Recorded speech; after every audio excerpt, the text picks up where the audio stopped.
ರಾಜ್ ನ್ಯೂಸ್ಗೆ ಸ್ವಾಗತ. ಇದೀಗ ಹೆಡ್ಲೈನ್ಸ್. ಶಿವಲಿಂಗವನ್ನು ಅಶುದ್ಧಿಗೊಳಿಸಿ ಸಿಕ್ಕಿಬಿದ್ದ ಕಾನೂನು ಸಂಘರ್ಷಕ್ಕೊಳಗಾದ ವಿದ್ಯಾರ್ಥಿ. ಸಿರ್ಸಿಯಲ್ಲಿ ಇಂದಿನಿಂದ ಆರಂಭಗೊಂಡ ಅಭಿಲೇಖಾಲಯದ ಡಿಜಿಟಲೀಕರಣಕ್ಕೆ ಚಾಲನೆ ನೀಡಿದ ಶಾಸಕ ಭೀಮಣ್ಣ ನಾಯ್ಕ್. ಪ್ರಧಾನಿ ಮೋದಿಯವರ ಶಾಂತಿಪ್ರಿಯ ಆಡಳಿತಕ್ಕೆ ರಾಮ ಮಂದಿರ ಪುನರ್ ಜನ್ಮ ತಾಳಿದ್ದ ಸಾಕ್ಷಿ ಬಿಜೆಪಿ ರಾಜ್ಯ ಉಪಾಧ್ಯಕ್ಷ ಹರತಾಳ ಹಾಲಪ್ಪ.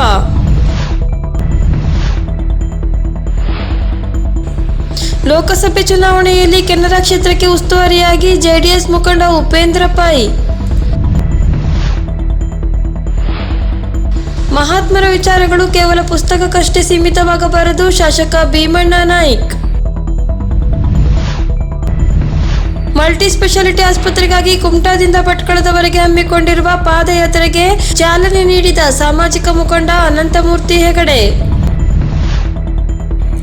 ಕಾಂಗ್ರೆಸ್ನ ಬೂತ್ ಲೆವೆಲ್ ಏಜೆಂಟ್ ಆಯ್ಕೆಗಾಗಿ ಉತ್ತರ ಕನ್ನಡ ಜಿಲ್ಲೆಗೆ ಸಂಯೋಜಕರಾಗಿ ಅರಣ್ಯ ಅತಿಕ್ರಮಣದಾರರ ನಾಯಕ ರವೀಂದ್ರ ನಾಯ್ಕ್ ನೇಮಕ.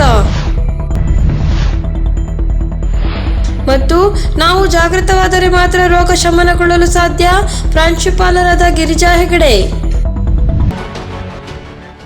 ಸಿರ್ಸಿ ತಾಲೂಕಿನ ನೆರಬೆಲ್ ಗ್ರಾಮದ ಶ್ರೀ ಸೋಮೇಶ್ವರ ದೇವಸ್ಥಾನದ ಶಿವಲಿಂಗದ ಮೇಲೆ ಬರೆದು ಅಶುದ್ಧಿಗೊಳಿಸಿದ್ದ ಕಾನೂನಿನ ಸಂಘರ್ಷಕ್ಕೆ ಒಳಗಾದ ವಿದ್ಯಾರ್ಥಿಯನ್ನು ಪೊಲೀಸರು ಘಟನೆ ನಡೆದ 24 ಗಂಟೆಗಳಲ್ಲಿ ಪತ್ತೆ ಹಚ್ಚುವ ಮೂಲಕ ಗ್ರಾಮಸ್ಥರಲ್ಲಿ ಭುಗಿಲೆದಿದ್ದ ಊಹಾಪೋಹಗಳಿಗೆ ಬ್ರೇಕ್ ಹಾಕಿದ್ದಾರೆ.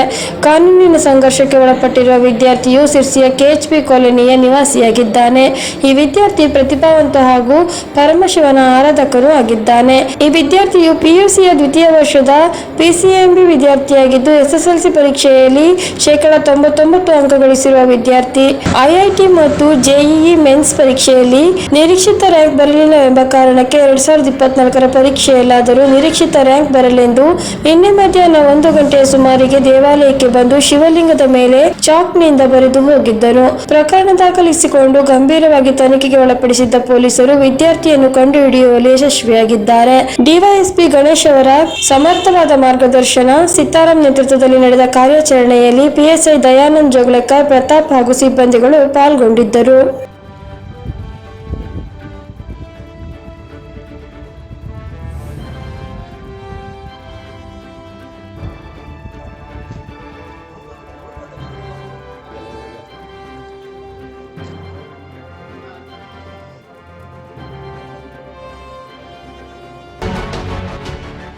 ಹಳೆಯ ಶಿಥಿಲಾವಸ್ಥೆಯಲ್ಲಿರುವ ಭೂ ದಾಖಲೆಗಳನ್ನು ಕೆಡದಂತೆ ಶಾಶ್ವತವಾಗಿ ಕಾಪಾಡಿಕೊಳ್ಳುವ ಉದ್ದೇಶದಿಂದ ಸರ್ಕಾರವು ರಾಜ್ಯದಲ್ಲಿರುವ ಎಲ್ಲಾ ತಾಲೂಕುಗಳ ಕಚೇರಿ, ಸರ್ವೆ ಮತ್ತು ನೋಂದಣಿ ಇಲಾಖೆಗಳ ಎಲ್ಲಾ ಭೂ ದಾಖಲೆಗಳನ್ನು ಡಿಜಿಟಲೀಕರಣಗೊಳಿಸುವ ಮಹತ್ವದ ಯೋಜನೆಯೊಂದನ್ನು ಜಾರಿಗೆ ತಂದಿದೆ.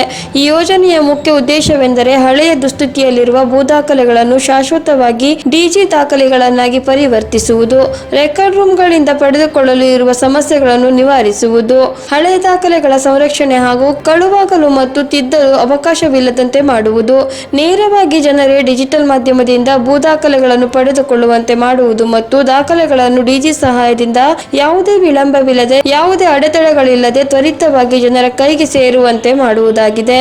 ಸಿರ್ಸಿಯಲ್ಲಿ ಇಂದಿನಿಂದ ಆರಂಭಗೊಂಡಿರುವ ಅಭಿಲೇಖಾಲಯದ ಡಿಜಿಟಲೀಕರಣಕ್ಕೆ ಶಾಸಕ ಭೀಮಣ್ಣ ನಾಯ್ಕ್ ಕಂಪ್ಯೂಟರ್ ಆಪರೇಟರ್ ಮಾಡುವ ಮೂಲಕ ಚಾಲನೆ ನೀಡಿದರು.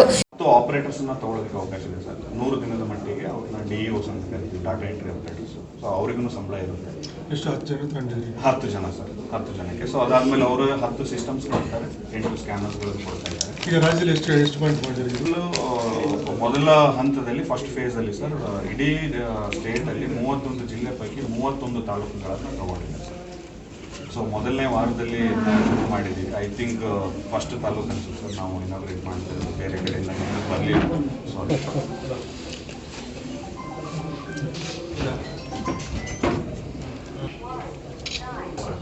We can observe that this is the top ಇದರಲ್ಲಿ ಸ್ಕ್ಯಾನ್ ಆಗ್ತಾ ಇದೆ ಸರ್. ಸೊ ಈ ಪೇಜ್ ಏನಾದರೂ ಗೆದ್ದು ಮತ್ತು ಭೂಭಾಗದ ಒಂದು ದೃಷ್ಟಿಯಲ್ಲಿ ಸರಿಯಾದ ರೀತಿಯಲ್ಲಿ ದಾಖಲೆಯನ್ನು ಮಾಡುವಂಥ ವಿಚಾರದಲ್ಲಿ ಕಂಪ್ಯೂಟರ್ ಮಾಡಿ ಅದರಲ್ಲಿ ಎಲ್ಲನೂ ಕೂಡ ಸೇವನೆ ಮಾಡಿ ಅದರಲ್ಲಿ ಯಾವ ರೈತರು ಯಾರ್ಯಾರು ಬೇಕು ಅದನ್ನು ಜೆಸಿಬಿ ಮತ್ತು ಹಿಟಾಚಿ ಮಾಲಕರ ಕ್ಷೇಮಾಭಿವೃದ್ಧಿ ಸಂಘ ಸಿರ್ಸಿ ಇದರ ಉದ್ಘಾಟನಾ ಸಮಾರಂಭ ದಿನಾಂಕ 6/2/2024 ಮಂಗಳವಾರ ಬೆಳಗ್ಗೆ 10:30ಕ್ಕೆ ಸ್ಥಳ ಪೊಲೀಸ್ ಗ್ರೌಂಡ್ ಸಿರ್ಸಿ ಶಾಸಕರ ಜನಸಂಪರ್ಕ ಕೇಂದ್ರದ ಎದುರು ಸಭಾ ಕಾರ್ಯಕ್ರಮ ನಡೆಯಲಿದೆ. ಸಭಾ ಕಾರ್ಯಕ್ರಮದ ಉದ್ಘಾಟಕರಾಗಿ ಸನ್ಮಾನ್ಯ ಶ್ರೀ ಅನಂತ್ ಕುಮಾರ್ ಹೆಗಡೆ, ಮಾನ್ಯ ಸಂಸದರು, ಕೆನರಾ ಲೋಕಸಭಾ ಕ್ಷೇತ್ರ, ಸನ್ಮಾನ್ಯ ಶ್ರೀ ಭೀಮಣ್ಣ ಟಿ ನಾಯ್ಕ್, ಮಾನ್ಯ ಶಾಸಕರು, ಸಿರ್ಸಿ ಸಿದ್ದಾಪುರ ವಿಧಾನಸಭಾ ಕ್ಷೇತ್ರ, ಮುಖ್ಯ ಅತಿಥಿಗಳಾಗಿ ಸನ್ಮಾನ್ಯ ಶ್ರೀ ಶ್ರೀಧರ ಮುಂದಲಮನಿ ತಹಶೀಲ್ದಾರ್ ಸಿರ್ಸಿ, ಸನ್ಮಾನ್ಯ KL Ganesh DYSP Sirsi, Shri doctor Ajjayya JR DFO Sirsi, Shri Yallappa Padasali RTO Sirsi, Shri Srinivas Hebbar ಅಧ್ಯಕ್ಷರು ಜೀವಜಲ ಕಾರ್ಯಪಡೆ ಸಿರ್ಸಿ, ಗೌರವ ಅಧ್ಯಕ್ಷರು ಜೆಸಿಪಿ ಮತ್ತು ಹಿಟಾಚಿ ಮಾಲಕರ ಕ್ಷೇಮಾಭಿವೃದ್ಧಿ ಸಂಘ ಸಿರ್ಸಿ. ಸರ್ವರಿಗೂ ಆಧಾರದ ಸ್ವಾಗತ ಕೋರುವವರು ಅಧ್ಯಕ್ಷರು ಸಂಕೇತ್ ಪಿ ಶೆಟ್ಟಿ, ಉಪಾಧ್ಯಕ್ಷರಾದ ನಟರಾಜ್ ಬಿ ಹೊಸೂರ್, ಕಾರ್ಯದರ್ಶಿಗಳಾದ ಯು ಪ್ರಸನ್ನ ಬದ್ರಿ, ಖಜಾಂಚಿಯಾದ ಪ್ರದೀಪ್ ಎಸ್ ನಾಯ್ಕ್, ಕಾರ್ಯಕಾರಿ ಸಮಿತಿ ಹಾಗೂ ಸರ್ವ ಸದಸ್ಯರು ಜೆಸಿಪಿ ಮತ್ತು ಹಿಟಾಚಿ ಮಾಲಕರ ಕ್ಷೇಮಾಭಿವೃದ್ಧಿ ಸಂಘ ಸಿರ್ಸಿ.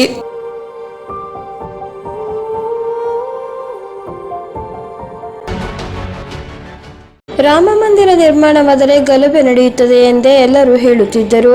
ಈಗ ಜ್ಞಾನವ್ಯಾಪಿ ಮಸೀದಿಯಲ್ಲಿಯೂ ಹಿಂದೂಗಳಿಂದ ಪೂಜೆ ನಡೆದು ಎಲ್ಲರೂ ಸಹಕರಿಸುತ್ತಿದ್ದಾರೆ. ಪ್ರಧಾನಿ ಮೋದಿಯವರ ಶಾಂತಿಪ್ರಿಯ ಆಡಳಿತಕ್ಕೆ ಇವೆರಡು ಸಾಕ್ಷಿಗಳು ಎಂದು ಮಾಜಿ ಸಚಿವ ಜಿಲ್ಲಾ ಪ್ರಭಾರಿ ಹರ್ತಾಳ ಹಾಲಪ್ಪ ಹೇಳಿದರು. ನಗರದಲ್ಲಿ ಸೋಮವಾರ ಹಮ್ಮಿಕೊಳ್ಳಲಾಗಿದ್ದ ಬಿಜೆಪಿ ಜಿಲ್ಲಾ ಕಾರ್ಯಕಾರಿಣಿ ಸಭೆಯನ್ನು ಉದ್ಘಾಟಿಸಿ ಅವರು ಮಾತನಾಡಿದರು. ವಿಧಾನಸಭೆಯ ಮಾಜಿ ಅಧ್ಯಕ್ಷ ವಿಶ್ವೇಶ್ವರ ಹೆಗಡೆ ಕಾಗೇರಿ, ಹಿಂದೂ ದೇಶದ ಚುಕ್ಕಾಣಿ ಗ್ರಾಮ ಪಂಚಾಯಿತಿಯ ಆಡಳಿತವರೆಗೂ ಬಿಜೆಪಿಯ ಹಿಡಿತವಿದೆ. ಇಂತಹ ಸಂದರ್ಭದಲ್ಲಿ ಜವಾಬ್ದಾರಿ ಸಹ ಹೆಚ್ಚಿದ್ದು, ಪಕ್ಷಕ್ಕೆ ಬದ್ಧತೆ ಇರುವವರನ್ನು ಇಟ್ಟುಕೊಳ್ಳುವುದು ನಮ್ಮ ಮುಂದಿರುವ ಸವಾಲು. ಸಂದರ್ಭವನ್ನು ಸ್ವಾರ್ಥ ಸಾಧನೆಗೆ ಬಳಕೆ ಮಾಡುವಿಕೆ ತಡೆಯುವುದು ಅಗತ್ಯ ಇದೆ ಎಂದರು.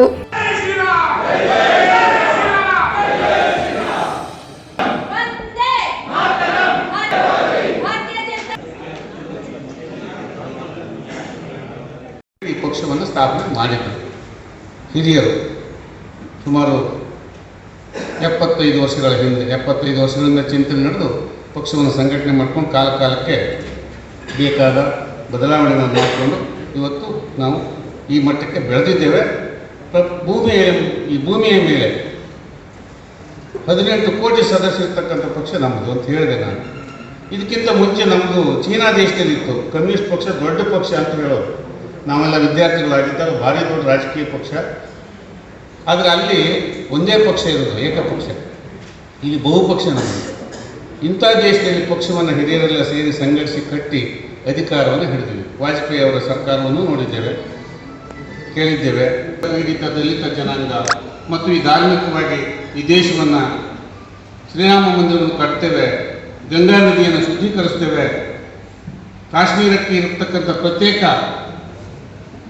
ಪ್ರತ್ಯೇಕತೆಯ ಒಂದು ಏನು ಆರ್ಟಿಕಲ್ 370 ಇದನ್ನು ತೆಗಿತೇವೆ.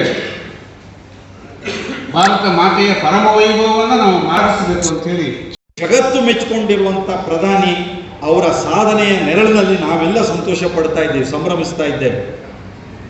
ನಾವು ಈ ಸಂದರ್ಭದಲ್ಲಿ LK ಅದ್ವಾನಿ ಅವರಿಗೆ ಭಾರತ ರತ್ನ ಪ್ರಶಸ್ತಿ ಸಿಕ್ಕಿರೋದ್ರ ಬಗ್ಗೆ ಎಷ್ಟು ಅಭಿನಂದಿಸಿದ್ರು ಕಡಿಮೆ. ನಮ್ಮ ಪಕ್ಷ ಇವತ್ತು ಈ ಎತ್ತರದ ಸ್ಥಾನದಲ್ಲಿ ಇದ್ದಿದ್ದರೆ ಅದಕ್ಕೆ ವಾಜಪೇಯಿ ಮತ್ತು LK ಅದ್ವಾನಿ ಅವರ ಕೊಡುಗೆ ಅವಿಸ್ಮರಣೀಯವಾದಂಥದ್ದು. ನಾವು ಸದಾ ನೆನಪಿಸ್ಕೊಳ್ಳೇಬೇಕಾದಂಥದ್ದು. ಈಗ ಅದನ್ನು ಗುರುತಿಸಿರುವಂಥವರು ಇವರಿಬ್ಬರಿಗೂ ಭಾರತ ರತ್ನ ಕೊಟ್ಟು ಪ್ರಧಾನಿ ನರೇಂದ್ರ ಮೋದಿ ಅವರು ನಮ್ಮೆಲ್ಲರಿಗೆ ಒಂದು ಸಾಧಕರಿಗೆ ಹೇಗೆ ಸನ್ಮಾನಿಸಬೇಕು ಅನ್ನೋದನ್ನು ತೋರಿಸಿಕೊಟ್ಟಿದ್ದಾರೆ.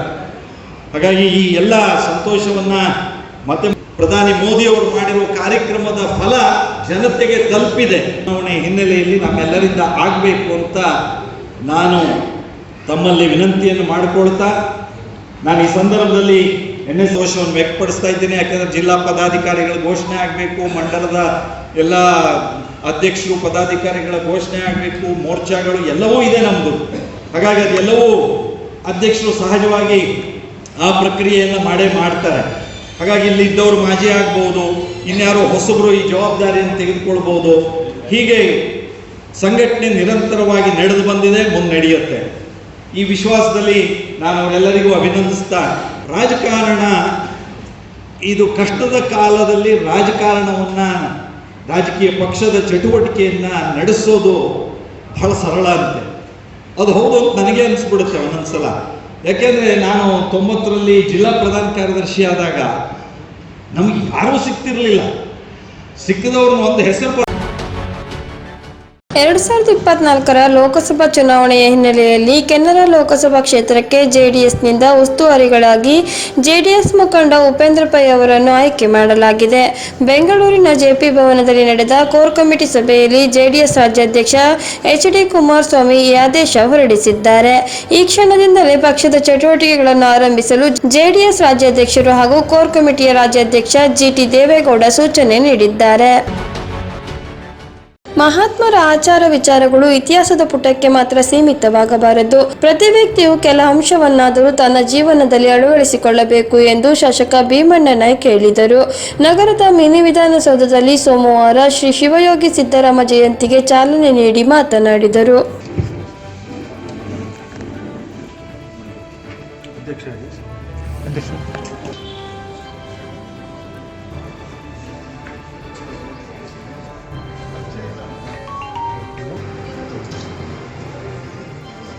ಸಾವಿರದ 1160ರಲ್ಲಿ ಜನ್ಮ ಆಗಿ ಮಹಾರಾಷ್ಟ್ರದ ಪಂಡಿತರಲ್ಲಿ ಇಲ್ಲಿ ಸೊಲ್ಲಾಪುರದಲ್ಲಿ ಜನ್ಮ ಆಗಿ ತಂದೆಯ ಮುದ್ದು ಗೌಡ, ತಾಯಿ ಪವಾಡ ಪುರುಷರನ್ನ ಅವರ ಆಚಾರ ವಿಚಾರಗಳನ್ನು ಅಲ್ಲಿಯ ಅವರ ವ್ಯಾಪ್ತಿಯಲ್ಲಿರ್ತಕ್ಕಂಥ ನೊಂದ ವರ್ಗಕ್ಕೆ ಸರಿಯಾದ ಒಂದು ದಿಕ್ಕನ್ನು ದಿಸೆಯನ್ನು ಕೊಡ್ತಕ್ಕಂಥ ವ್ಯವಸ್ಥೆ ಹಿಂದಿನ ಅಂದಿನ ತೋರಿಸಿರ್ತಕ್ಕಂಥ ಬಹಳಷ್ಟು ಮಹನೀಯರನ್ನ ನೋಡಿದಾಗ ಅವರ ಕೊಟ್ಟಂಥ ಕೊಡೆಗಳಿಂದವು ಅವರನ್ನು ಇವತ್ತು ಕೂಡ ಕಾರ್ಯರೂಪಕ್ಕೆ ತರುವಲ್ಲಿ ಬರೀ ಅವರು ಒಂದೇ ಸಮಾಜ ಅಂತಲ್ಲ, ಅಲ್ಲಿನ ನೆರೆಹೊರೆಗಿರ್ತಕ್ಕಂಥ ಎಲ್ಲ ಸಮಾಜದ ಜೊತೆಯಲ್ಲಿ ಅವುಗಳನ್ನು ಕಾರ್ಯರೂಪಕ್ಕೆ ತರುವಲ್ಲಿ ಯಶಸ್ವಿಯಾಗುವ ಜೊತೆಯಲ್ಲಿ ಇವತ್ತು ಸರ್ಕಾರ ಕೂಡ ಸರ್ಕಾರಿ ಕಾರ್ಯಕ್ರಮವಾಗಿ ಆಚರಣೆ ಮಾಡಿದ್ದು ಅದು ಬಹಳ ನಮ್ಮೆಲ್ಲರಿಗೂ ಕೂಡ ಬಹಳ ಸಂತೋಷದ ಹೇಳಕ್ಕೆ ಬಯಸ್ತೇನೆ. ನಾನು ಅವರ ಆಚಾರ ವಿಚಾರಗಳಿಂದ ಇಂದಿನ ಮುಂದಿನ ಯುವ ಪೀಳಿಗೆಗೆ ಸರಿಯಾದ ರೀತಿಯಲ್ಲಿ ಹೋಗಬೇಕಾದ್ರೆ ಇದಕ್ಕೆ ಬರುವಂಥ ವಿಚಾರದಲ್ಲಿ ಇವತ್ತೇ ನಾವು ಸಭೆಯನ್ನು ಮಾಡಿದ್ವು. ಸಭೆಯಲ್ಲಿರ್ತಕ್ಕಂಥ ಬಿಗಿದೊಡೆ ಶಿವಶಕ್ತಿ ವಿಗ್ರಹದ ಲಗ್ನ ಬಾಲ್ಯ ವಿವಾಹದ ಬಗ್ಗೆ ಅಂದಿನಿಂದನೇ ಹೋರಾಟ ನಡೆದಿತ್ತು. ನಮ್ಮ ಗುರು ಸಿದ್ದರಾಮೇಶ್ವರ ಕಾಲದಿಂದ ಅದು ಬಾಲ್ಯ ವಿವಾಹ ಮಾಡಿದರೆ ವಿಗ್ರಹದ ಲಗ್ನ ಅಂತಂದು ಹೇಳ್ತಾ ಇದ್ರು. ಆವಾಗ ಇನ್ನು ಹೆಣ್ಣಿನ ಬಗ್ಗೆ ಅಂತೂ ಹೆಣ್ಣು ಹೆಣ್ಣಲ್ಲ, ಹೆಣ್ಣು ರಾಕ್ಷಸಿ ಅಲ್ಲ, ಹೆಣ್ಣು ಸಾಕ್ಷಾತ್ ಕಪಿಲ ಮಲ್ಲಿಕಾರ್ಜುನ ಅಂತ ಶಿವಸ್ವರೂಪಿ ಹೆಣ್ಣು ಅಂತ ಹೆಣ್ಣಿಗೆ ಅಷ್ಟು ಪೂಜ್ಯ ಸ್ಥಾನವನ್ನು ಕೊಟ್ಟಿದ್ದರು. ಇನ್ನು ಗುರು ಸಿದ್ದರಾಮೇಶ್ವರ ಬಗ್ಗೆ ನಮ್ಮ ಗುರುಗಳು ಕಮನಳ್ಳಿ ಸರು ಉಪನ್ಯಾಸ ಮಾಡ್ತಾ ಇದ್ದಾರೆ. ಉತ್ತರ ಕನ್ನಡ ಜನರ ಸ್ವಾಭಿಮಾನದ ಪಾದಯಾತ್ರೆ ಮೆಡಿಕಲ್ ಕಾಲೇಜು ಮತ್ತು ಮಲ್ಟಿ ಸ್ಪೆಷಾಲಿಟಿ ಆಸ್ಪತ್ರೆ ಹಾಗೂ ಜಿಲ್ಲೆಯ ಯುವಕರ ಉದ್ಯೋಗ ಸೃಷ್ಟಿಗಾಗಿ ಶ್ರೀ ಅನಂತಮೂರ್ತಿ ಹೆಗಡೆಯವರ ನೇತೃತ್ವದಲ್ಲಿ ಹಿಂದಿನ ಬಿಜೆಪಿ ಸರ್ಕಾರದಲ್ಲಿ ಘೋಷಣೆಯಾಗಿದ್ದ ಕುಮಟಾ ಸೂಪರ್ ಸ್ಪೆಷಾಲಿಟಿ ಆಸ್ಪತ್ರೆಗೆ ತಕ್ಷಣ ಹಣ ಬಿಡುಗಡೆಗೆ ಆಗ್ರಹಿಸಿ ಕುಮಟಾದಿಂದ ಭಟ್ಕಳದವರೆಗೆ ಪಾದಯಾತ್ರೆ ದಿನಾಂಕ 5/2/2024 ಸೋಮವಾರದಿಂದ 7/2/2024 ಬುಧವಾರದವರೆಗೆ ಸಮಯ 7ರಿಂದ ಕುಮಟಾ ಸೂಪರ್ ಸ್ಪೆಷಾಲಿಟಿ ಆಸ್ಪತ್ರೆಯ ಜಾಗದಿಂದ ಉಸ್ತುವಾರಿ ಸಚಿವರಾದ ಶ್ರೀ ಮಂಕಾಳ್ ವೈದ್ಯರ ಕಚೇರಿ ಭಟ್ಕಳದವರೆಗೆ ದಿನಾಂಕ 5/2/2024 ಸೋಮವಾರ ಕುಮಟಾದಿಂದ ಹೊನ್ನಾವರ, 6/2/2024 ಮಂಗಳವಾರ ಹೊನ್ನಾವರದಿಂದ ಮುರುಡೇಶ್ವರ, ದಿನಾಂಕ 7/2/2024 ಬುಧವಾರ ಮುರುಡೇಶ್ವರದಿಂದ ಭಟ್ಕಳದ ಸಚಿವರ ಕಚೇರಿಯವರೆಗೆ ಪ್ರತಿದಿನ ಬೆಳಗ್ಗೆ 7ರಿಂದ ಪಾದಯಾತ್ರೆ ಪ್ರಾರಂಭವಾಗುವುದು. ಹೆಚ್ಚಿನ ಮಾಹಿತಿಗಾಗಿ ಸಂಪರ್ಕಿಸಿ ಶ್ರೀ ಸಂತೋಷ್ ನಾಯ್ಕ್ ಬ್ಯಾಗದ್ದೆ 9444995439 ಮತ್ತು ಶ್ರೀ ಅಹಿಲ್ ಹೆಗಡೆ ಉಲ್ಲಾಳ 9482306468 ಹಾಗೂ ಶ್ರೀ ಉಮೇಶ್ ಹರಿಕಾಂತ್ 9481633324. ಬನ್ನಿ, ಭಾಗವಹಿಸಿ, ಹೋರಾಟದಲ್ಲಿ ಪಾಲ್ಗೊಳ್ಳಿ. ಮುಂಬರುವ ರಾಜ್ಯ ಸರ್ಕಾರದ ಬಜೆಟ್ನಲ್ಲಿ ಕುಮಟಾದಲ್ಲಿ ಘೋಷಣೆಯಾದ ಮಲ್ಟಿ ಸ್ಪೆಷಾಲಿಟಿ ಆಸ್ಪತ್ರೆ ನಿರ್ಮಾಣಕ್ಕೆ ಹಣ ಬಿಡುಗಡೆ ಮಾಡದಿದ್ದರೆ ಉಸ್ತುವಾರಿ ಸಚಿವ ಮಂಕಾಳ್ ವೈದ್ಯ ಕಚೇರಿಯ ಮುಂದೆ ಅಮರಣಾಂತ ಉಪವಾಸ ಸತ್ಯಾಗ್ರಹ ಮಾಡುತ್ತೇನೆ. ಈ ನಿಟ್ಟಿನಲ್ಲಿ ಜಿಲ್ಲೆಯ ಜನರ ಕೂಗಿಗೆ ಉಸ್ತುವಾರಿ ಸಚಿವರು ಸ್ಪಂದಿಸಿ ಹಣ ಬಿಡುಗಡೆ ಮಾಡಿಸಬೇಕು ಎಂದು ಸಾಮಾಜಿಕ ಹೋರಾಟಗಾರ ಹಾಗೂ ಬಿಜೆಪಿ ಮುಖಂಡ ಅನಂತಮೂರ್ತಿ ಹೆಗಡೆ ಸವಾಲ್ ಹಾಕಿದ್ದಾರೆ. ಅವರು ಆಸ್ಪತ್ರೆಗಾಗಿ ಕೈಗೊಂಡಿರುವ ಪಾದಯಾತ್ರೆಗೆ ಚಾಲನೆ ನೀಡಿ ಮಾತನಾಡಿದರು.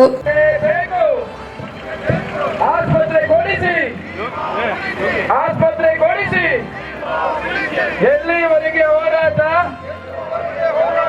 ಎಲ್ಲಿವರೆಗೆ ಹೋರಾಟ, ಎಲ್ಲಿವರೆಗೆ ಹೋರಾಟ.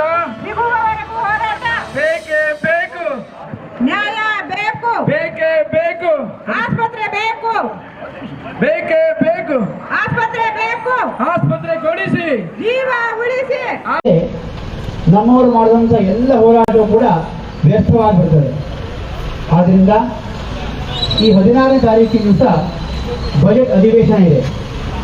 ಸಿದ್ದರಾಮಯ್ಯನವರು ಮಂಡಿಸುವಂಥ ಬಜೆಟ್ ಅದು. ಆ ಬಜೆಟ್ನಲ್ಲಿ ಹಿಂದೆ ನಿಗದಿಯಾಗಿದ್ದಂತಹ ಆಸ್ಪತ್ರೆಗೆ ಹಣ ಬಿಡುಗಡೆ ಆಗಬೇಕು ತಕ್ಷಣ. ಇದು ಒಂದು ಉದ್ದೇಶ. ಎರಡನೇ ಉದ್ದೇಶ ಏನಂತಂದರೆ, ನಮ್ಮ ಭಾಗದಲ್ಲಿ ಮೆಡಿಕಲ್ ಕಾಲೇಜ್ ಕೂಡ ಆಗಬೇಕು.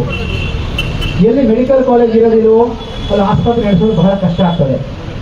ಘಟ್ಟದ ಮೇಲೊಂದು, ಘಟ್ಟದ ಕೆಳಗಡೆ ಒಂದು, 2 ಆಸ್ಪತ್ರೆ ಬೇಕು ನಮಗೆ. ಮತ್ತು ಹಿಂದೆ ಸ್ಯಾಂಕ್ಷನ್ ಆಗಿದ್ದಂತಹ ಆಸ್ಪತ್ರೆಗೆ ಹಣ ಬಿಡುಗಡೆ ಮಾಡಬೇಕು. ಮತ್ತು ನಮ್ಮ ಭಾಗದಲ್ಲಿ, ನಮ್ಮ ಜಿಲ್ಲೆಯಲ್ಲಿ ಉದ್ಯೋಗ ಸಮಸ್ಯೆ ಇದೆ. ಎಲ್ಲ ಕಡೆಯೂ ಕೂಡ ಸರಿಯಾದಂತಹ ಫ್ಯಾಕ್ಟ್ರಿಗಳಿಲ್ಲ, ಯುವಕರಿಗೆ ಉದ್ಯೋಗ ಇಲ್ಲ. ಎಷ್ಟೋ ಯುವಕರು 12,000 13,000 ರೂಪಾಯಿಗೋಸ್ಕರವಾಗಿ ಮುಂಬೈಗೆ, ಪೂನಾಕ್ಕೆ, ಗೋವಾಕ್ಕೆ, ಬೆಂಗಳೂರಿಗೆ ಹೋಗಿ ಕಷ್ಟಪಡ್ತಾ ಇದ್ದಾರೆ. ವಯಸ್ಸಾದ ಅಪ್ಪ ಅಮ್ಮನಿಗೆ ಹುಷಾರಿಲ್ಲ ಅಂತಂದರೆ ಒಂದು ಸರಿಯಾದಂತಹ ಒಂದು ಆಸ್ಪತ್ರೆ ನಮ್ಮ ಭಾಗದಲ್ಲಿಲ್ಲ. ಏನೇ ಕಾಯಿಲೆ ಬಂದರೂ ಕೂಡ ನಾವು ಮಂಗಳೂರಿಗೆ ಹೋಗುವಂಥದ್ದು ಕಾಣ್ತೇವೆ, ನಮ್ಮ ಸಿರ್ಸಿಯಲ್ಲಿ ಹುಬ್ಬಳ್ಳಿ ಹೋಗುವಂಥದ್ದು ಕಾಣ್ತೇವೆ, ಅಥವಾ ಶಿವಮೊಗ್ಗಕ್ಕೆ ಹೋಗುವಂತ ಕಾಣ್ತೇವೆ. ಹುಷಾರಿಲ್ಲ ಅಂತಂದರೆ ವಯಸ್ಸಾದ ಅಪ್ಪ ಅಮ್ಮನಿಗೆ ಇಲ್ಲಿ ಸರಿಯಾದ ಆಸ್ಪತ್ರೆ ಇಲ್ಲ. ಆಸ್ಪತ್ರೆ ಕರೆದುಕೊಂಡು ಹೋಗಬೇಕು ಅಂತಂದರೆ ಅವರ ಜೊತೆಗೆ ಅವರ ಮಕ್ಕಳಿಲ್ಲ. ಯಾಕೆ ಅಂತಂದರೆ ಇಲ್ಲಿ ಉದ್ಯೋಗದ ಸಮಸ್ಯೆ ಇದ್ದಿದ್ದರಿಂದಾಗಿ ಅವರೆಲ್ಲ ಹೊರಗಡೆ ಹೋಗಿ ಕಡಿಮೆ ಸಂಬಳ ಬದುಕ್ತಾ ಇದ್ದಾರೆ. ಇದು ನಮ್ಮ ದೌರ್ಭಾಗ್ಯ. ಇಲ್ಲಿ ಹಿರೇಗುತ್ತಿ ಅಂತ ಒಂದು ಊರಿದೆ. ಅಲ್ಲಿ KIDBದು 1800 ಎಕರೆ ಜಾಗ ಇದೆ. ಹಿಂದೆ ಹಲವಾರು ಯೋಜನೆಗಳನ್ನು ಮಾಡಬೇಕು ಅಂತ ಹೇಳಿ ಮಾಡಿ ಅದು ಯಾವ ಯೋಜನೆ ಕೂಡ ಆಗಿಲ್ಲ. ಆ ಜಾಗ ಹಾಗೇ ಇದೆ.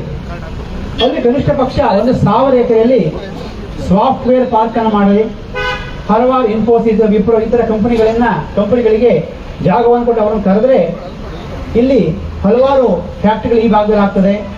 ಮತ್ತೆ ಪ್ರತಿ ತಾಲೂಕಿನಲ್ಲೂ ಕೂಡ 10 ಎಕರೆ 20 ಎಕರೆಯಲ್ಲಿ ಇಂಡಸ್ಟ್ರಿಯಲ್ ಎಸ್ಟೇಟ್ಗಳನ್ನು ಮಾಡಿದಾಗ ಇಲ್ಲಿನ ಹೆಣ್ಣು ಮಕ್ಕಳಿಗೆ ಕೆಲಸ ಸಿಗ್ತದೆ.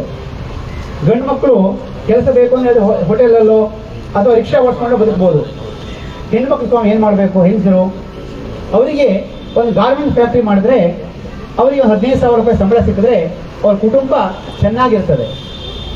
ಯಾವತ್ತೂ ಕೂಡ ಎಲ್ಲ ಭಾಗದಲ್ಲೂ ಕೂಡ ಪ್ರತಿ ತಾಲೂಕಲ್ಲೂ ಕೂಡ ಗಾರ್ಮೆಂಟ್ ಫ್ಯಾಕ್ಟ್ರಿಗಳು, ಚಿಕ್ಕ ಇಂಡಸ್ಟ್ರಿಗಳನ್ನು ಮಾಡಬೇಕು ಸರ್ಕಾರ. ಅದನ್ನು ಯಾರು ಮಾಡಬೇಕು ಅಂತಂದರೆ ಸರ್ಕಾರವೇ ಜಾಗವನ್ನು ಅಕ್ವೈರ್ ಮಾಡಿ ಒಂದು ಇನ್ವೆಸ್ಟರ್ಸ್ ಮೀಟನ್ನು ಮಾಡಿ ಜಾಗ ಹಂಚಬೇಕು. ಈ ಕೆಲಸ ಆಗಬೇಕು. ನಮ್ಮ ಜಿಲ್ಲೆಯಲ್ಲಿ ಉದ್ಯೋಗ ಸೃಷ್ಟಿ ಆಗಬೇಕು. ಮತ್ತು ಈ ಕೂಡಲೇ ತಕ್ಷಣಕ್ಕೆ ಆಗಬೇಕಾಗಿರುವಂಥದ್ದು ಈ 16ನೇ ತಾರೀಕಿನ ದಿವಸ ಬಜೆಟ್ ಅಧಿವೇಶನದಲ್ಲಿ ನಮ್ಮ ಆಸ್ಪತ್ರೆಗೆ ಹಣ ಬಿಡುಗಡೆ ಆಗಬೇಕು. ಇವತ್ತಿನ ದಿವಸ ಕುಮಟಾದಿಂದ ಹೊರಟು ಬುಧವಾರ ದಿವಸ ಭಟ್ಕಳಕ್ಕೆ ಬಂದು ಉಸ್ತುವಾರಿ ಸಚಿವರಾದ ಮಂಕಾಳ ವೈದ್ಯರಿಗೆ ಮನವಿ ಕೊಡ್ತಾ ಇದ್ದೇವೆ. ನಾವು ಸರ್ಕಾರಕ್ಕೆ ಎಚ್ಚರಿಕೆ ಕೊಡ್ತಾ ಇದ್ದೇವೆ. ಇದು ಸರ್ಕಾರಕ್ಕೆ ನಾವು ಕೊಡ್ತಾ ಇರುವಂತಹ, ಜಿಲ್ಲೆಯ ಜನ ಕೊಡ್ತಾ ಇರುವಂತಹ ಎಚ್ಚರಿಕೆ ಇದು. ಒಂದು ವೇಳೆ ತಾವೇನಾದರೂ ಈ 16ನೇ ತಾರೀಕಿನ ದಿವಸ ಬಜೆಟಿನ ಅಧಿವೇಶನದಲ್ಲಿ ನಮ್ಮ ಜಿಲ್ಲೆಯ ಆಸ್ಪತ್ರೆಗೆ ಹಣ ಕೊಟ್ಟಿಲ್ಲ ಅಂದರೆ, ನಮ್ಮನ್ನು ನೀವು ನಿರ್ಲಕ್ಷ್ಯ ಮಾಡಿದ್ರಿ ಅಂತಂದರೆ ನಮ್ಮ ಮುಂದಿನ ಸ್ವಾಭಿಮಾನ ಹೋರಾಟ ಹೇಗಿರ್ತದೆ ಅಂತಂದರೆ, ಭಟ್ಕಳದ ಮಂಕಾಳ ವೈದ್ಯರ ಆಫೀಸ್ ಮುಂದೆ ಕೂತು ನಾನು ಉಪವಾಸ ಸತ್ಯಾಗ್ರಹ ಮಾಡ್ತೇನೆ. ಅಮರನಾಥ್ ಉಪವಾಸ ಸತ್ಯಾಗ್ರಹ ಇದು ಸರ್ಕಾರಕ್ಕೆ, ಮಂಕಾಳ ವೈದ್ಯರಿಗೆ, ಎಲ್ಲರಿಗೂ ಕೊಡ್ತಾ ಇರುವಂಥ ಸಿದ್ದರಾಮಯ್ಯನವರಿಗೆ ಎಲ್ಲರಿಗೂ ಕೊಡ್ತಾ ಇರುವಂಥ ಎಚ್ಚರಿಕೆ ಇದು. ಈ 14ನೇ ತಾರೀಕು ಆಸ್ಪತ್ರೆ ಹಣ ಕೊಡಲೇಬೇಕು. ಆಮೇಲೆ ನಮ್ಮ ಜಿಲ್ಲೆ ಉದ್ಯೋಗ ಸೃಷ್ಟಿ ಆಗಲೇಬೇಕು. ಅದ್ರ ಬಗ್ಗೆ ಒಂದು ಸಭೆಯನ್ನು ಕರೆದು ರೂಪುರೇಷೆಗಳನ್ನು ಸಿದ್ಧ ಮಾಡಿ, ಈ ಆಸ್ಪತ್ರೆ ಹಣ ಬಂದಿಲ್ಲ ಅಂದರೆ, ಇದ್ರ ಬಗ್ಗೆ ಯಾವುದೇ ರೀತಿಯ ತಾವು ಕ್ರಮ ಕೈಗೊಂಡಿಲ್ಲ ಅಂದರೆ ನಾವು ಮುಂದೆ ಮಂಕಾಳ ವೈದ್ಯರ ಆಫೀಸ್ ಮುಂದ್ಗಡೆ ಬಜೆಟ್ ಅಧಿವೇಶನ ಮುಗಿದ ಮೇಲೆ ನಾನೇ ಕೂತ್ಕೊಂಡು, ನಾನೊಬ್ಬನೇ ಇಲ್ಲ, ನನ್ನ ಒಟ್ಟಿಗೆ 100 ಯುವಕರು ಎಲ್ಲರೂ ಕೂಡ ಬಂದು ಕೂತ್ಕೊಂಡು ಸಾಮೂಹಿಕವಾಗಿ ಮಂಕಾಳ ವೈದ್ಯರ ಆಫೀಸ್ ಮುಂದೆ ಕೂತು ಅಮರನಾಥ್ ಉಪವಾಸ ಸತ್ಯಾಗ್ರಹ ಮಾಡ್ತೇವೆ ಅಂತ ಹೇಳಿ ಬಯಸ್ತೇನೆ. ಈಗ ನಮ್ಮ ಉದ್ದೇಶ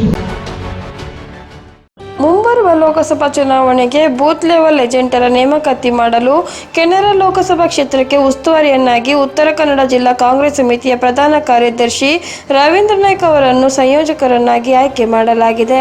ಕರ್ನಾಟಕ ಪ್ರದೇಶ ಕಾಂಗ್ರೆಸ್ ಸಮಿತಿಯು ಯುವ ಉತ್ಸಾಹಿ ಹಾಗೂ ಅರಣ್ಯ ಅತಿಕ್ರಮಣದಾರರ ನಾಯಕರಾಗಿರುವ ರವಿ ನಾಯ್ಕ ಇವರನ್ನು ನೇಮಕ ಮಾಡಿದೆ. ಪ್ರತಿಯೊಂದು ರೋಗದ ಬಗ್ಗೆ ಜಾಗೃತರಾದಾಗ ಮಾತ್ರ ರೋಗ ಶಮನಗೊಳಿಸಲು ಸಾಧ್ಯ ಎಂದು ಪ್ರಾಂಶುಪಾಲರಾದ ಶ್ರೀಮತಿ ಗಿರಿಜಾ ಪೂಜಾರಿ ಅಭಿಪ್ರಾಯಪಟ್ಟರು. ಅವರು ಸಿರ್ಸಿಯ ಮೊರಾರ್ಜಿ ದೇಸಾಯಿ ವಸತಿ ಶಾಲೆ ಕಲ್ಲಿಯಲ್ಲಿ ತಾಲೂಕು ಆರೋಗ್ಯ ಮತ್ತು ಕುಟುಂಬ ಕಲ್ಯಾಣ ಇಲಾಖೆ ವತಿಯಿಂದ ನಡೆದ ಕ್ಷಯರೋಗದ ಅರಿವು ಕಾರ್ಯಕ್ರಮವನ್ನು ಉದ್ಘಾಟಿಸಿ ಮಾತನಾಡಿದರು. ಪ್ರತಿಯೊಂದು ರೋಗ ಹರಡಲು ಬೇರೆ ಬೇರೆ ಕಾರಣಗಳು ಇರುತ್ತದೆ. ಅವುಗಳ ಬಗ್ಗೆ ನಾವು ಸದಾ ಜಾಗೃತರಾಗಿರಬೇಕು. ಈ ನಿಟ್ಟಿನಲ್ಲಿ ಆರೋಗ್ಯ ಇಲಾಖೆ ಜಾಗೃತಿ ಮೂಡಿಸುವ ಕಾರ್ಯದಲ್ಲಿ ಸದಾ ತೊಡಗಿರುತ್ತಾರೆ ಎಂದು ಅವರು ಅಭಿಪ್ರಾಯಪಟ್ಟರು. ನಾವು ಶಮನ ಮಾಡಲು ಸಾಧ್ಯ. ಯಾಕಂದ್ರೆ ಪ್ರತಿಯೊಂದು ರೋಗಕ್ಕೂ ಅದರದೇ ಆದಂತಹ ಬೇರೆ ಬೇರೆ ಕಾರಣಗಳಿರ್ತವೆ. ಆ ಕಾರಣಗಳನ್ನ ನಾವು ತಿಳ್ಕೊಂಡಾಗ ಅದಕ್ಕೆ ಏನ್ ಮಾಡಬಹುದು ಅನ್ನುವಂತ ಪರಿಹಾರವನ್ನ ಕಂಡುಕೊಂಡಾಗ ಮಾತ್ರ ಏನಾಗುತ್ತೆ, ಆ ರೋಗಗಳು ನಮ್ಮ ಹತ್ರ ಬರ್ದಿದ್ದಾಗ ನಾವು ನೋಡ್ಕೋಬಹುದು. ಯಾವಾಗ್ಲೂ ರೋಗ ಬಂದ ಮೇಲೆ ಅದಕ್ಕೆ ಚಿಕಿತ್ಸೆ ಪಡೆಯೋದಕ್ಕಿಂತ ಬರ್ತಿದ್ದ ಹಾಗೆ ತಡೆಯೋದಿದೆಯಲ್ಲ, ಅದು ಮುಖ್ಯವಾಗಿರುತ್ತೆ.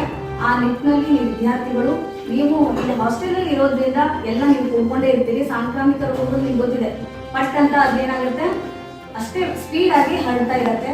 ಹಾಗಾಗಿ ನೀವೇನ್ ಮಾಡ್ಬೇಕು, ಸ್ವಲ್ಪ ಹುಷಾರಾಗಿ ನಿಮ್ಮ ವೈಯಕ್ತಿಕ ಸ್ವಚ್ಛತೆಯನ್ನ ನೋಡ್ಕೊಂಡು ಆ ರೋಗಗಳು ಬರೆದಿದ್ದ ಹಾಗೆ ನೋಡ್ಕೋಬೇಕು. ಜೊತೆಗೆ ಮತ್ತೆ ಮೇಡಮ್ ಏನ್ ಹೇಳಿದ್ರು, ಈ ರೋಗಗಳ ಬಗ್ಗೆ ಅಷ್ಟೇ ಹೇಳಿಲ್ಲ, ಹದಿಹರೆಯದ ವಯಸ್ಸಿನಲ್ಲಿ ಏನೇನ್ ಆಗತ್ತೆ ಟೀನೇಜ್ ಅಲ್ಲಿ ಪರೀಕ್ಷೆ ಸರ್ಕಾರಿ ಆಸ್ಪತ್ರೆಯಲ್ಲಿ ಮಾಡ್ತಕ್ಕಂಥದ್ದು. ಎಲ್ಲ ಸರ್ಕಾರಿ ಆಸ್ಪತ್ರೆಯಲ್ಲಿ ಸಹ ಮೈಕ್ರೋಸ್ಕೋಪಿ ಸೆಂಟರ್ ಇದೆ, ಪ್ರಯೋಗಾಲಯ ಇದೆ, ಅಲ್ಲಿ ಕಫ ಪರೀಕ್ಷೆ ಮಾಡ್ತಾರೆ. ಮತ್ತೆ ನಮ್ಮ ಸಿರ್ಸಿ ತಾಲೂಕು ಆಸ್ಪತ್ರೆಯಲ್ಲಿ CB ನಾಟ್ ಅಂತ ಒಂದು ಮಷಿನ್ ಇದೆ, ಕಾರ್ಟೇಜ್ ಬೇಸ್ಡ್ ಆಂಪ್ಲಿಫಿಕೇಶನ್ ಟೆಸ್ಟ್ ಅಂತ ಹೇಳಿ. ಇಡೀ ಉತ್ತರ ಕನ್ನಡ ಜಿಲ್ಲೆಯಲ್ಲಿ ಕಾರವಾರ ಮೆಡಿಕಲ್ ಕಾಲೇಜ್ ಮತ್ತು ಸಿರ್ಸಿ ಪಂಡಿತ್ ಸಾರ್ವಜನಿಕ ಆಸ್ಪತ್ರೆಯಲ್ಲಿ ಮಾತ್ರ ಇದೆ. ಅದು ಸುಮಾರು ಒಂದು 40 ಲಕ್ಷ ರೂಪಾಯಿ ಮಷೀನ್. ಇಡೀ ಉತ್ತರ ಕನ್ನಡ ಜಿಲ್ಲೆಯಲ್ಲಿ ಯಾವ ಪ್ರೈವೇಟ್ ಆಸ್ಪತ್ರೆಯಲ್ಲಿ ಸಹ ಅದೇ ಇಲ್ಲ. ನಮ್ಗೆ ಒಂದು ಕಫ ಪರೀಕ್ಷೆ ಮಾಡಲಿಕ್ಕೆ ಸುಮಾರು 3,500 ರೂಪಾಯಿ ಖರ್ಚಾಗ್ತದೆ. ಅಂಥದ್ದು ನಮ್ಮ ಸಿರ್ಸಿ ತಾಲೂಕಲ್ಲಿ ಇದೆ. ಯಾರಾದರೂ ಆ ಥರ ಕೆಮ್ಮು ಕಫ ಇದ್ರೆ ಹೋಗಿ ಕಫ ಪರೀಕ್ಷೆ ಮಾಡಿಸ್ಕೊಂಡ್ರೆ TB ಇದೇನೋ ಇಲ್ಲ ಅಂತ ಹೇಳ್ತಾರೆ. TB ಇದ್ರೆ ಚಿಂತೆ ಪಡ್ಬೇಕಾ ಬೇಡ. ಯಾಕೆ?